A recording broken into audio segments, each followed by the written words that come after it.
ఒకప్పుడు ముడి చమురు దిగుమతులపై భారీగా ఆధారపడిన భారత్ ఇప్పుడు ఇథనాల్, బయోగ్యాస్, ఇతర జీవ ఇంధనాల వైపు వేగంగా అడుగులు వేస్తోంది. దశాబ్ద కాలంలో ఇథనాల్ బ్లెండింగ్ ఏకంగా 20% చేరింది. ఆశించిన లక్ష్యాన్ని 5 ఏళ్లు ముందుగానే సాధించింది. ఈ మార్పు వెనుక కేంద్ర ప్రభుత్వ విధానాలు ఎంతవరకు పనిచేశాయి? ప్రధాని నరేంద్ర మోదీ జీవ ఇంధన రంగానికి ఏ మేర ప్రాధాన్యత ఇచ్చారు? అన్నదాతలకు మెరుగైన ఆదాయం నుంచి దేశ ఇంధన భద్రత వరకు జీవ ఇంధనాలు ఏ మేర ప్రభావం చూపుతున్నాయి? ప్రపంచ బయోఫ్యూయల్ డే సందర్భంగా ప్రత్యేక కథనం ఇప్పుడు చూద్దాం.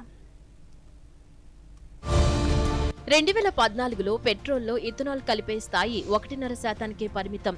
కానీ 2025-26 నాటికి అది 20%కి చేరింది. అంటే 11 ఏళ్లలో దాదాపు 13 రెట్ల పెరుగుదల చోటు చేసుకుంది. 2030 లక్ష్యాన్ని 5 ఏళ్లు ముందుగానే సాధించింది. ఈ మార్పు వెనుక కేంద్ర ప్రభుత్వం తీసుకున్న విధానపరమైన నిర్ణయాలు కీలకంగా మారాయి. 2018లో జాతీయ జీవ ఇంధన విధానం కీలక భూమిక పోషించింది.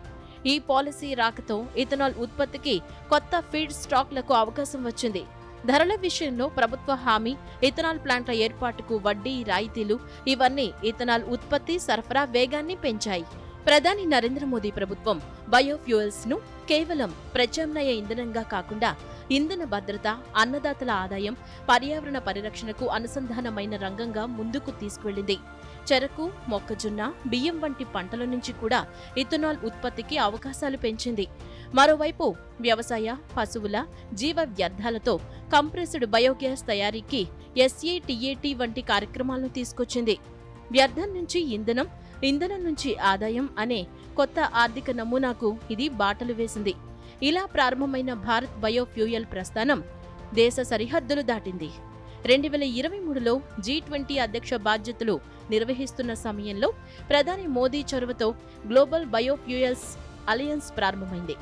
ప్రపంచంలోని ప్రధాన బయోఫ్యూయల్ ఉత్పత్తిదారులు, వినియోగదారులను ఒకే వేదికపైకి తీసుకురావడమే లక్ష్యం. ఇథనాల్ బ్లెండింగ్ పెరగటం వల్ల విదేశాల నుంచి దిగుమతి చేసుకునే ముడి చమురుపై ఆధారపడటం కొంత తగ్గుతోంది.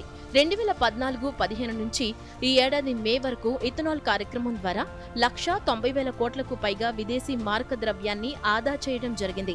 భారీ మొత్తంలో ముడి చమురు వినియోగాన్ని భర్తీ చేయడం జరిగింది. బయోఫ్యూయల్ అంటే కేవలం పర్యావరణం కాదు, ఇది దేశ ఆర్థిక వ్యవస్థ, ఇంధన భద్రత, రైతు ఆదాయంతో ముడిపడిన అంశమని భారత్ చాటి చెప్పింది.